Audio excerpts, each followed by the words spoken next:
I think we've got everything. Just take a sip. Got alcohol for my clippers. I've got compost. This is organic forest humus. These are my tomatoes. I have no idea. I don't remember.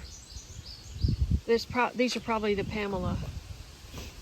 And seeds, if I get that far. I got fertilizer. I got my IV organic in here. I've got gypsum.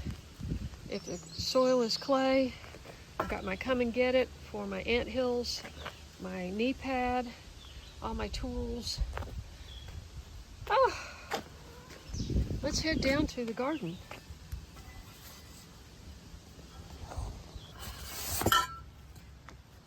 Okay guys, you stay up here and keep the fort, okay? I've got so many things to plant. This is so exciting. I just can't wait to get it all in. I don't want any pots over here. All this stuff's got to be planted somewhere. Can't wait. So exciting. Beautiful day. God is great. Here we go. Look how pretty these window boxes did over here.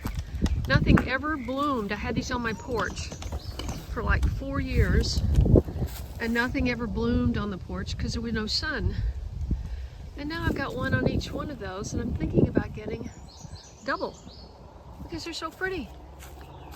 We need beauty. We need beauty to offset all of the negative things going on in the world. Right? Look at that. I'm so pleased. Of course, look at all this. This is all moles, I guess. It's all dug up. But how pretty. At least there's something pretty, right? At least there's something pretty. In here, this bed will be completely harvested in a month. All the garlic and potatoes will come out. Oh, I need to weed whack this. I've got to find my weed whacker. Yeah. And, ooh, I got to get these peppers planted in the ground. Clear all this out, plant those, and yeah. Okay, ooh, this needs some water before I go down. Okay, that dried out. And look how my sorrel is doing. Not bad, not bad. And what I'm gonna do is I'm gonna take every other one out and plant them over on the empty space over there. Spread them out a little, you know? All the bolted cilantro is providing food for pollinators. Can't beat it. Absolutely can't beat cilantro. Bolted cilantro. And look at this. This is more here. More there. And this is all, isn't this gorgeous? This is vetch. That is a cover crop. And look at the bee on the vetch. Oh yeah. And there's another bee. Those are bumblebees though. That's okay. So that's the vetch and the cilantro growing up together. That's so gorgeous. There's so much to show you, but we'll just keep moving for now. I got to get stuff done. I pulled this out last night. You need to see this. This is a perfect example of the highway system underneath the ground for your nutgrass. Okay? So this was one plant. You can only do this if the soil is wet and you can dig down. This is running about 4 to 6 inches underground, parallel to the surface. And here's another one that's popping up.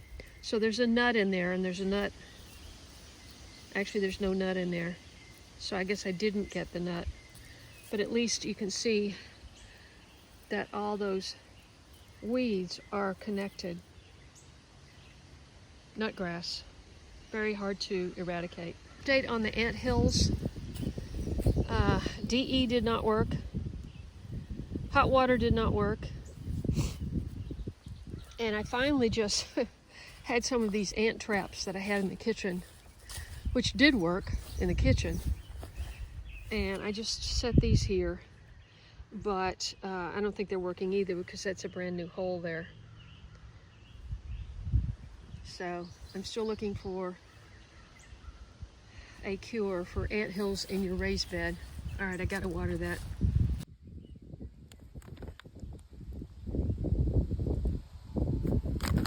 Okay, I made this out of citronella, essential oils, citronella, rosemary, lemon, and let's see what else did I put in here. I put in thieves, which is cloves and so forth. It is very windy, and I'm concerned about my tomatoes,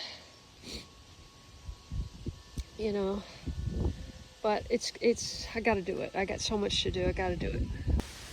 If you're new here, everyone, oh, those are 2 mockingbirds right there. They're either mockingbirds or doves. I don't have my glasses on, so I can't be sure. One is on that pole and one is on that pole. Probably doves because they hang out in pairs. This wind is brutal. I'd rather be inside, to tell you the truth. I don't like wind. Makes my nose run.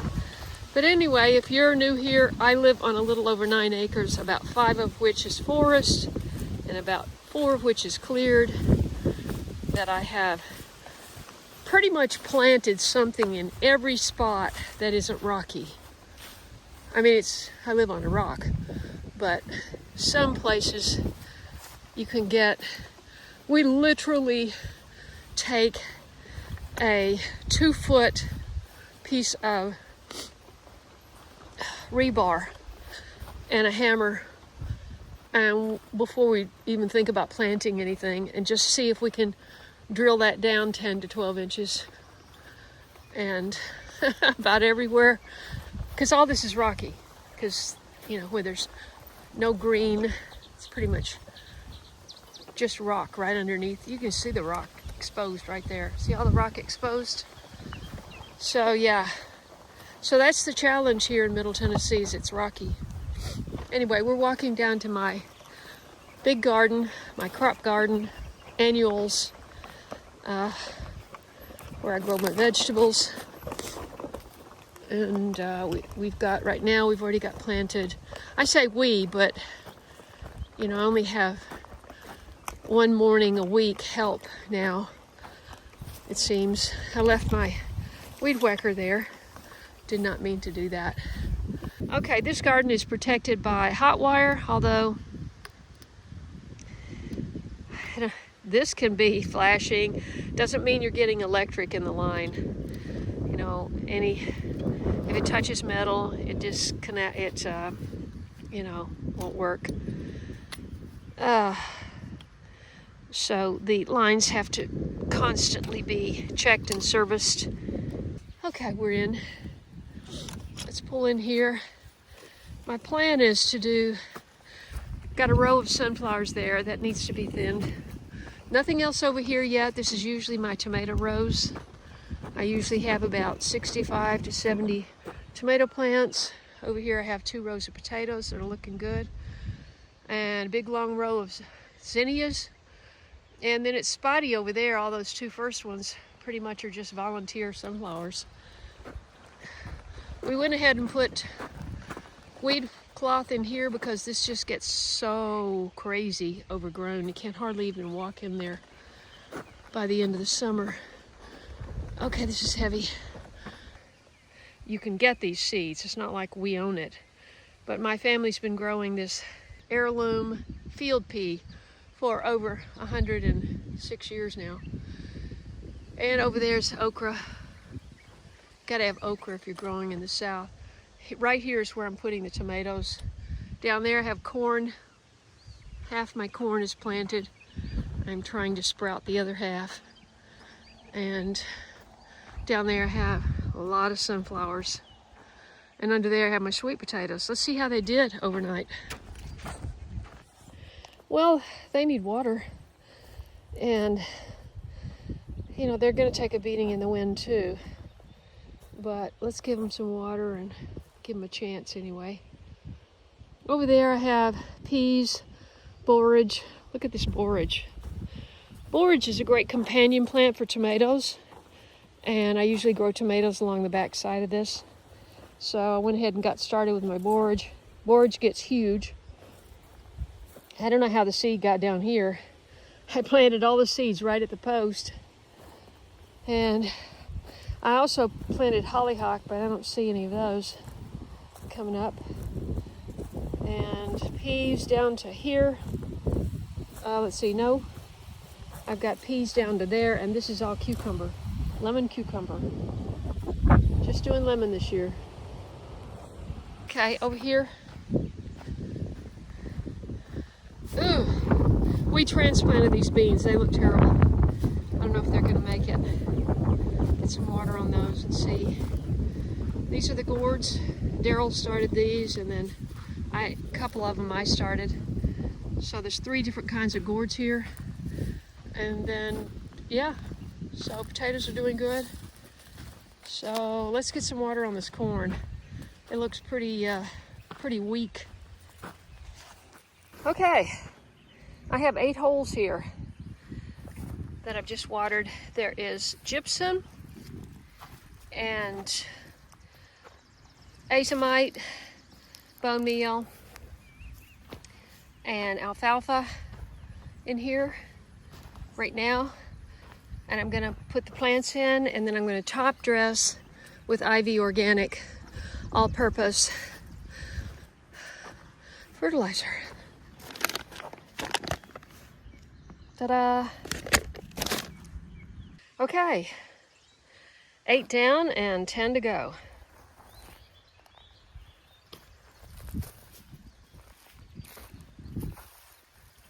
And I just hope that the wind doesn't beat them up too much today. Come back and check on them later. Okay, I have the holes dug, and you can see that I am laying them down in a trench rather than digging a deep hole. There's a lot of clay about 3 inches down, and because these are taller, that one's not. Looks like that one broke off, but the rest of them are tall. There's enough room to bend the stem, and I'm going to lay them down. I learned this from a Mennonite girl. She says, Daddy said to put them to bed. And I have a whole video on that. I'll put the link up to the right. Okay, I haven't tried this before. I made a little trench all the way down so that if I'm watering the top up there, which is sweet peas, the water can run down into the trench and water the base of the tomatoes without the tomatoes having to get wet, because they hate that. You never want to water tomatoes from overhead, because then you're going to get mildew and disease. And that worked pretty good. Wow. And you'll notice that I went ahead and clipped everything because of the wind. And so hopefully that will help keep it from getting broken, keep the stems from breaking. This one is too far over. When I started, I went the trench behind it on these two, and then I realized I better go in front of it. Okay, I hope you enjoyed that. Please leave me a comment. Please subscribe to my channel if you want to see more gardening. This is probably going to be the last year I do this big garden, because it's just too much for me. So you don't want to miss it. You really don't.